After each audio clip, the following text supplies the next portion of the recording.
दरम्यान या आंदोलनावरून विजय वडेट्टीवारांनी सरकारवर टीका केलेली आहे. पाहूयात. मोदी आणि शहाजी आंदोलन जंतर मंतरपर्यंत जायला धर्मेंद्र प्रसाद आणि केंद्रातल्या मंत्र्यांना जायसाठी स्पेशल गाडी पाठवायची होती का? 20 दिवस तिथे उपोषणाला बसले होते, 20 दिवस प्रोटेस्ट करत होते. त्यावेळेस तुम्हाला लाज वाटली नाही आणि 20 दिवस तुम्ही गेला नाही. मोदी आणि शहाजी जे तुम्ही आंदोलन पेटवलंय रांचीचा, ते एबीवीपीचे लोक होते. पश्चिम बंगालमधून लोक आणलेत, विद्यार्थी आणलेत, ज्यांचा त्याच्याशी काही संबंध नाही. आणि ते आंदोलन मोठं करून या आंदोलनाला दाबण्यासाठी ते पर्याय उभं करण्याचं काम केलंय. अरे तुम्हाला थोडी तरी लाज असती तर विद्यार्थ्यांच्या अशा भावनाशी खेळला नसतात. आणि या संदर्भामध्ये सविस्तर बोलणार आहोत. आमचे प्रतिनिधी कृष्णात पाटील आपल्यासोबत जोडले गेलेले आहेत. कृष्णात, लाठीचार्जच्या दोन वेगवेगळ्या घटना घडल्या. पहिली घडली होती ती जंतर मंतरवर आणि त्यानंतर झारखंडमध्ये. जंतर मंतर संदर्भात बोलण्यासाठी विरोधक आक्रमक आहेत, मात्र सत्ताधारी त्यावर बोलत नाहीत. आणि झारखंडवर बोलण्यासाठी म्हणजे ह्यावर उत्तर मागण्यासाठी सत्ताधारी आक्रमक झालेत आणि त्यावर विरोधक बोलायला तयार नाहीयेत. म्हणजे दोन वेगवेगळ्या घटना आणि सत्ताधारी आणि असे काही विरोधक आहेत त्यांनी सोयीच्या भूमिका घेतल्याचं दिसतंय.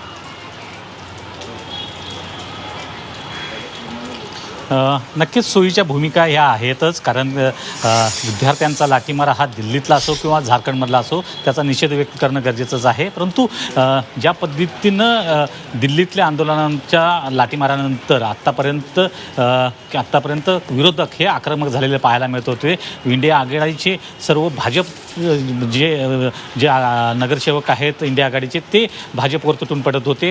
अगदी सभागृह असू दे, दोन्ही सभागृहामध्ये असू दे किंवा बाहेर देखील असू दे. परंतु आत्ता मात्र कालच्या घटनेनंतर झारखंडमध्ये विद्यार्थी लाठीमार झाल्यानंतर मात्र NDAच्या वतीनं आता सभागृहाच्या बाहेर अशा प्रकारचं आंदोलन सुरू झालेलं पाहायला मिळतं आहे, ज्यामध्ये NDAचे सर्व खासदार सामील झालेले आहेत आणि ते विरोधक म्हणजेच खास करून काँग्रेसला टार्गेट करताना पाहायला मिळत आहेत. जरी इंडिया आघाडीचा घटक पक्ष हा झारखंडमध्ये सत्तेवर आहे, काँग्रेसच्या घटक पक्ष सत्तेवर असला तरी थेटपणे टार्गेट जे आहे ते काँग्रेसला केलं जात आहे, राहुल गांधी यांना केलं जात आहे. आणि त्यासाठी सर्व भाजपकडून अगदी दिल्लीपासून राज्यातले अनेक मंत्री देखील या ठिकाणी काँग्रेसला टार्गेट करताना पाहायला मिळत आहेत.